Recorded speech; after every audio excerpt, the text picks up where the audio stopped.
Ako po si Anthony, ang primary operator ng UV Rotary dito sa Roman. As of today po ay araw-araw po siyang nagagamit.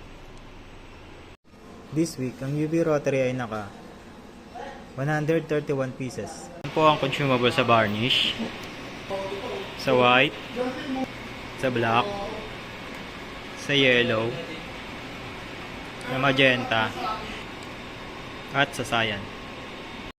At ito naman po ang aking ink supply. Ito naman po ang printer head. Ito ang copying head. Ito naman po ang ground wire. At ito naman po ang AVR. Ito naman po ang head clean.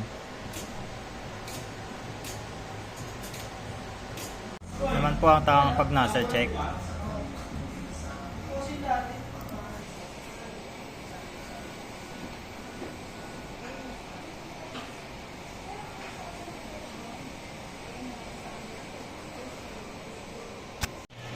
At ito naman po ang waste tank at araw-araw po siya nililinis.